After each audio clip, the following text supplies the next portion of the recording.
Today's podcast guest is Nick Bennett. So Nick is the director of Evangelism and Customer Marketing at Alyce.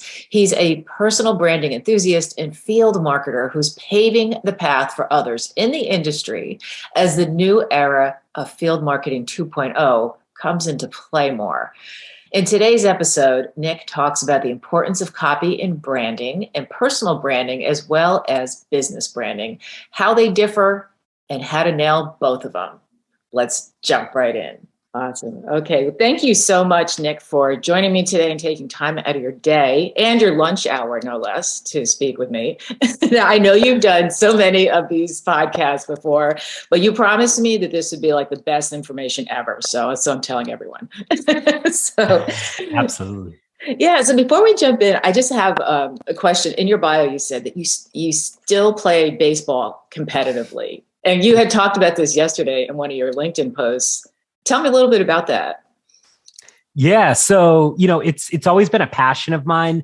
And I've played baseball ever since I was 3 years old. And so I played all through high school, played through college. I'm now 35. I play still in 2 leagues. I play Sunday mornings, 9 innings, 8:30 a.m. every Sunday. And then once during the week as well. It's just, for me, it's so many people play golf and right. Golf's just not as exciting to me. So if I can still play competitively, it's my exercise that I get to go out there and do every week. Oh, that's cool. And then you also get to socialize with other people too. Team sports. Yeah, you don't hear about that so much. Most people are doing something, running or biking or something.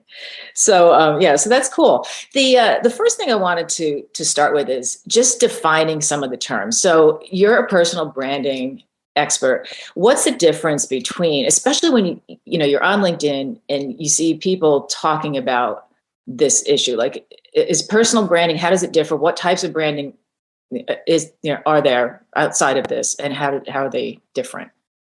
Yeah, I think, for me, personal branding is you are instilling into people what you want people to think of you. So a thing that I think of often is does personal brand and reputation go together? And I think reputation is what do people think of you when you're not in the room?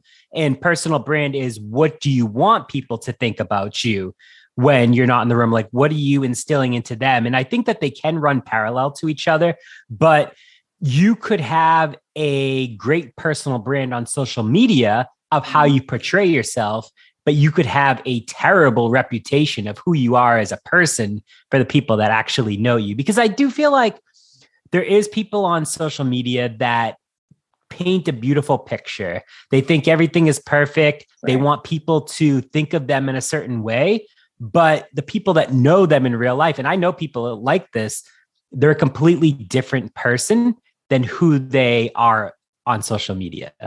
Yeah. And that's always a disappointment if it's a negative, because usually it's a negative personnel. Because I can think of one person offhand who presents herself, and this was years ago, maybe she's changed, I don't know, but presents herself completely different on social media. And to meet her in person was like such a disconnect. So your reputation. So when people, I have a business page on LinkedIn and then my personal page, and I don't post on the business page. I mean, and I've had clients who have said to me, I don't know if I want to build my personal brand. I mean, isn't it important to do that? I mean, how do you separate those two, or should you not, like what you just said?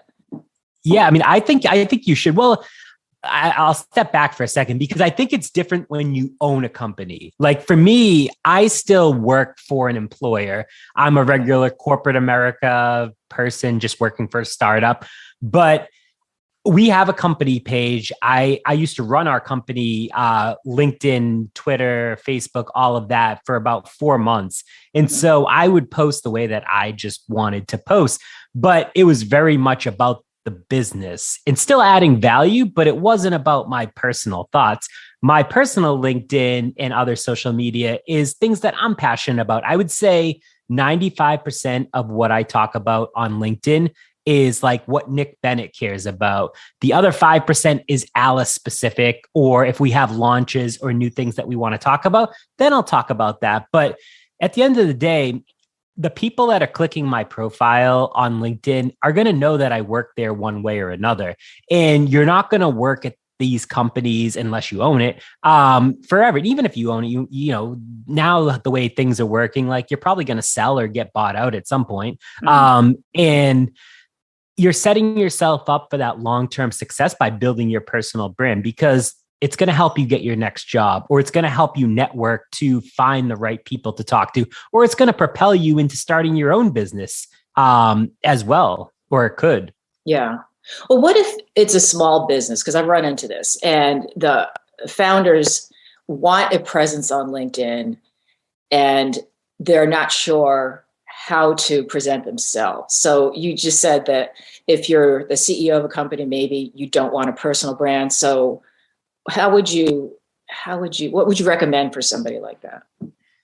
I think you should still run your business page as you would, but talk about ways that you can add value back to the followers that are there. Just know that your following is never going to be, and your amplification is never going to be as much as your personal page.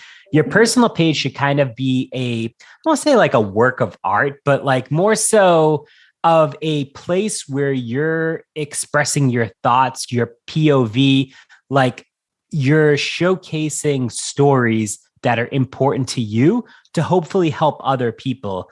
And even if you own the business, you could still run both pages, but you should keep, I would say, the thoughts maybe somewhat different. I think it's tough when it's a small business because you don't have as many resources and as much bandwidth potentially.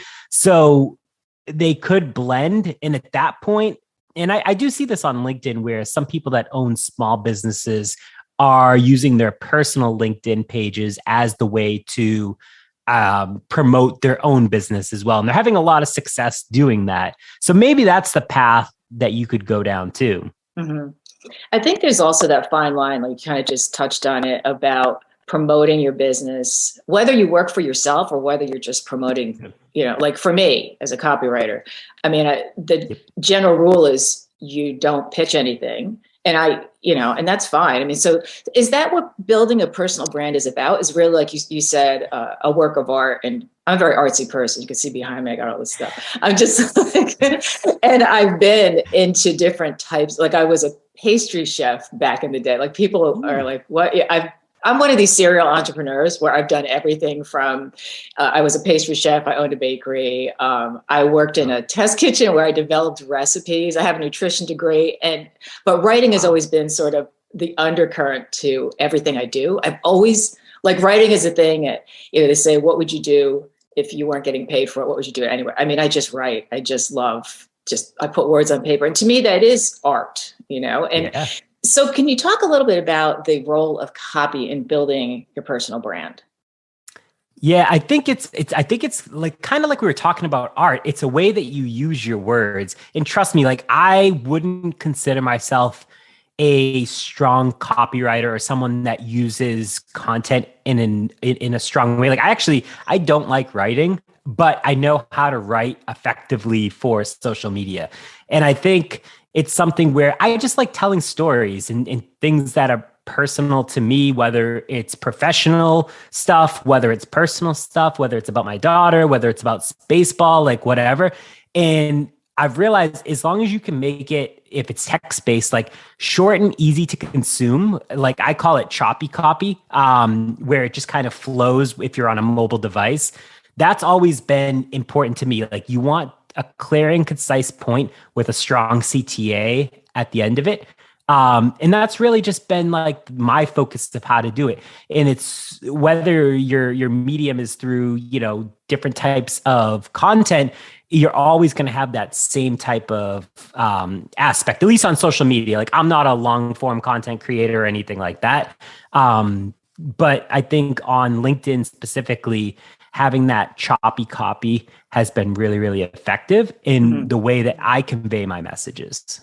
I've seen some people complain about people writing, like, because the thing is to catch, and I do this in copy anyway, to catch attention, you do like one thought per sentence, which is actually a general rule of copywriting anyway. But there's people who will really chop it up so that it's long and you're scrolling through and you're looking for the point, Yep. So, Yep. I know. And I try to keep it like, I have that hook at the very beginning. Like what's going to stop someone from scrolling? So many people are creating content nowadays. I think, so it used to be 1% of LinkedIn was creating content. And I think I read recently that that's up to like 3 to 4%, which is still very small considering how many millions of users there are on LinkedIn. But like, you got to stop someone from scrolling. And for me, it always used to be marketing related stuff. And I've branched out and since changed. And I think people now care more so about like what I have to say versus always being marketing related content. But that hook is important. And then keeping it clear and concise and like that middle aspect of it of like, what do you want someone to walk away with at the end of the day and say like, oh, wow, I learned this, or this taught me this, or this prevented me from making this mistake because Nick already made it. And then what's that CTA? Do you want someone to follow you? Like, I mean, you understand the copy aspect of it, but like that's like when I create some type of post, those are the things that I try to look back at. What are your thoughts about sharing? Like there's been a lot of talk. In fact, I did a poll on this quite a while ago about, sharing too much, because like this month is mental health month. Yeah. And there's some people who are kind of that normally don't post about mental health that are sharing their stories. What are your feelings as branding, as on a personal branding perspective? Can it hurt your brand? And if so, like what's the line? I think it depends. Like if you're just, I do feel like some people are trying to use this month as a way to drive like more clicks, more views. Like if it's not something you normally talk about, but you're only talking about this month, like it's tough. Like if it's part of your identity of what you are talking about, regardless if mental health is important to you or if personal branding is important to you, and like these are things that you typically talk about, and you're just, it's part of the month and you want to dig deeper into personal stories, then that makes sense. But some people are just holding off specifically for this month. And, I don't want to say you wonder if like they're actual factual stories or like, are people just inflating and saying things just for yeah, exactly. And like, I don't know, I would hate to think someone would actually do that, but it's social media. So I would never put it past someone. But for me, like I bring like personal stuff on there, and like, I don't try to do a ton of personal stuff, but I also don't care because I feel like it is like my page and people want to follow you as a human and get to understand who you are as a person, because at the end of the day, we all want to build relationships. And I think bringing that personal aspect on there is really important. And, a good example of this, there's someone that I know who spent a lot of time in jail, got out, now a very successful marketer. And for the first time, he messaged me. It was like, hey, I'm going to, talk about my incarceration. And I don't know how it's going to go on LinkedIn. And it went over exceptionally well. And now he's helping other people that have been in that similar situation get on their feet and give back and like talk about that mental health aspect of it. And that's a perfect way to use that. But some people are just afraid of feeling judged of what others are going to think of them. Yeah. And you need to think, hey, I'm on this platform because I want to use it as a voice of things that I'm passionate about, whether one person likes it or a million people like it. Like you're writing because you want to, not because you have to. Right. Like one of the posts that got the most interaction for me was when I talked about how I went $42,000 in debt from using these coaches that were 90% bogus. And by that, I mean, they were selling all these programs. And it was a tough lesson, but I related that because there was a cautionary tale in there about, who should you trust? Who should you give your money to? And I gave some guidelines. So I try to mix it in. Like if it's a personal story, there's a reason behind it. because like I've struggled, like on a personal level, I've struggled with anxiety my whole life. And it's just not something I'm comfortable about really breaking down. I might touch on it, I'll say something about it. Like, it's good to get help or something. But to me, it's too far off from my brand for me to be comfortable. I don't want people focusing on that, and so I don't talk about it. I think it's probably also being an introvert. Are you an introvert? I think you might have mentioned that. I am an introvert. Yeah. Like I'm very shy around like new people, where like, even if I was to meet people in person, like I don't want to say like I like being by myself, but I do like being by myself unless I know someone. Then like I'm like 100% all in on that relationship. Yeah. Yeah, because I'm an introvert, but there's somebody on LinkedIn that posted a quiz a while back. She talks about introversion, and she had a quiz about what type of introvert are you? And I was a social introvert, which means I'm not shy at all. I'll talk to anybody, but I don't like crowds. I don't like networking events. I'd rather just crawl under the table or hide in the bathroom, but then a few people, together is fine. So what I'm saying too is that, to share things like that on social media about, anxiety and panic attacks and all that, I'm just so uncomfortable. So I just don't. But I always say it's because, and it is partly, it's just not my brand, so I didn't want to get into it. But what about like voice and tone? Like you see these brands have very distinct voices, but that's not really personal branding. I'm thinking more like Dollar Club. So that's like a company brand, right? Right. Does it still count in a personal branding arena?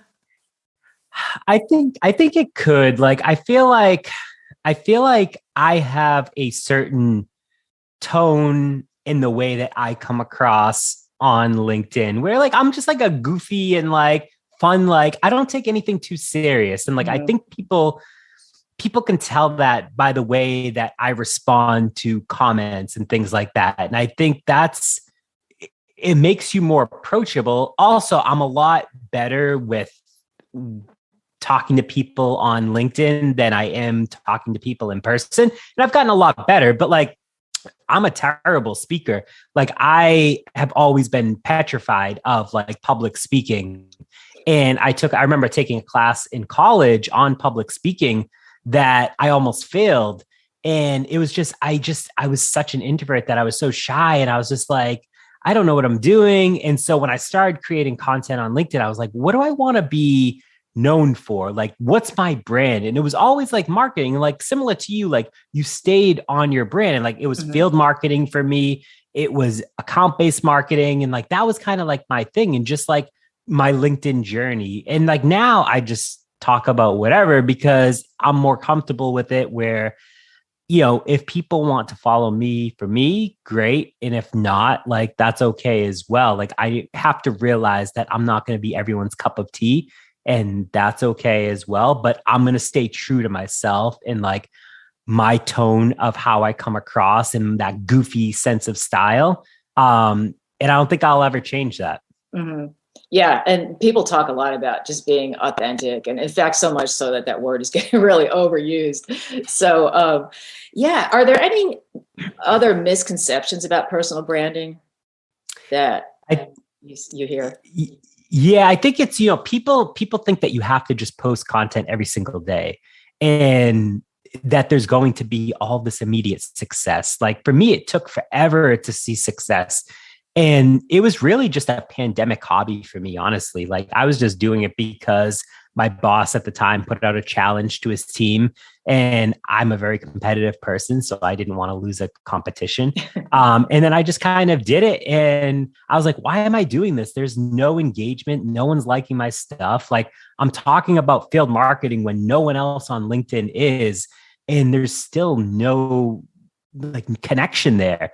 And then I remember 6 months later, it was like a little bit. And then a year later, it was like, all right, great. I'm starting to hit my groove. Like people are DMing me, like people are commenting. This is great. And then I just started to talk about like different types of things, but I just jumped into it 5 days a week. And I don't think you have to do that. I think the bigger piece is engaging with others. Like you can go find 10 to 15 other like-minded people that you want to learn from, comment on their stuff on a regular basis. If you're adding value, you're driving organic views back to your own page and building that base before you ever start to create your own content. And then when you start posting, then you already have that built-in audience kind of already there, because they know the type of tone and brand that you're going to come across as, because they see your comments on these other people's stuff and you're getting all of the likes and reactions already there. It's just now taking that to the next level. So I think that's one of the bigger things, is like, you don't have to just jump in and create content 5 days a week, because then it's probably going to be fluffy stuff that isn't adding value, and you're creating content because you think you have to create content versus engaging with others. Because, I feel like the real fun happens in the comment section, if I'm being honest. Like, that's why I spend such little time creating a post versus commenting with others, because I feel like that's where I learn the most, is the comment section. And you hit on an important point too, about the time it takes, because how long have you been on LinkedIn actively? So I started posting content in March of 2020. And that was like when I went all in 5 days a week. But I mean, I've been like a LinkedIn user for years, but I was always just sharing work-related stuff where, like, company page posts something, I hit the share button, don't write anything, wonder why no one likes it.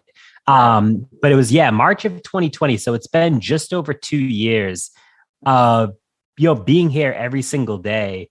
And it's a lot. Like, there's times where I'm just like burnt out to a certain degree, where it's just like, I'm at the point in my journey where I don't think I can just stop, because it's so ingrained into everything that I do. And like, it's made me a better writer. Like, I'm actually now helping write copy for like our website internally for our ads. Like, I wouldn't consider myself someone that could write copy for that before. But I feel like I've become decent at creating content, not just on social media, but for my actual job, even knowing it's something that I may not have known to do. And I credit LinkedIn with like being able to teach me that. Like, I know how to put words on paper, but to form those thoughts into something that actually makes sense in doing it in less than 5 minutes, I feel like has taught me a ton to be able to translate that over to other pieces of my life. Yeah, that's so interesting you say that, because I find, like, I try to get on first thing in the morning. For me, it's like, 9 o'clock, West Coast time. If I don't get on it right away, I feel like I miss it. Like, what are all my friends doing on LinkedIn? It's like, what's everyone up to today? And I feel like I have to go on just to see that. And I comment, everyone, and I do comment on people who are in the marketing field mostly. But there's a lot of people that are just funny, that aren't even in my field, but I just love what they have to say, or the videos. And it's, I do it also for entertainment. And then I'll go back and I'll post something myself. But I also find that I get ideas from the comments for posts for myself, and what is on everyone's mind, Yeah, so that's interesting. Exactly.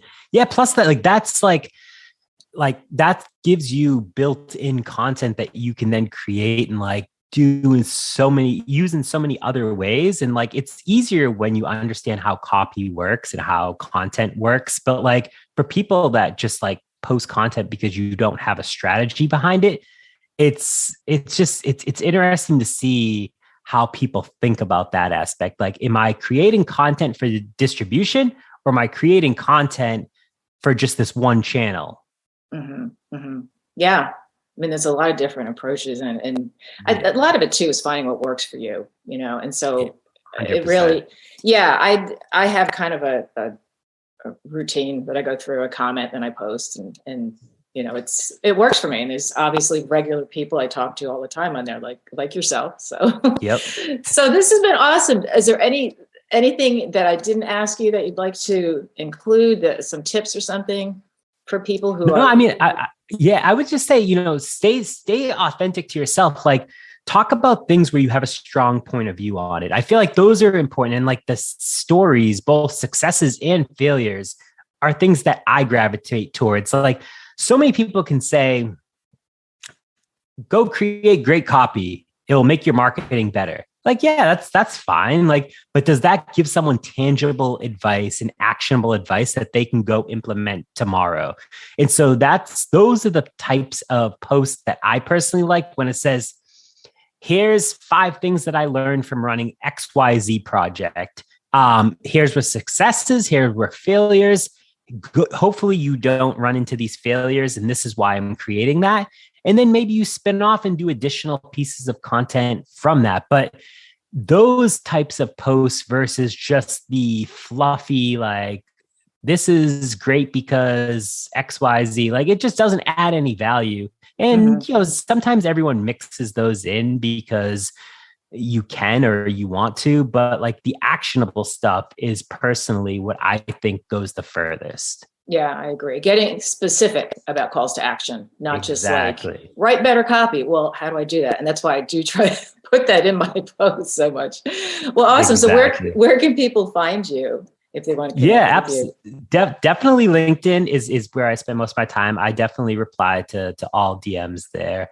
You can also find me on TikTok. I've been experimenting over there as well. Definitely slacking a little bit, but shoot me over there or find me on Twitter. I'm a very outgoing person on social, so find me there. I will talk to you. But yeah, it's definitely great to be here. Yeah. Yeah, exactly. Absolutely. Yeah. Great. Well, thank you so much for your time today, Nick. I really appreciate it. And there's so much to unpack here that I'm sure everyone's going to love it. So thanks again. Yeah, thank you for having me.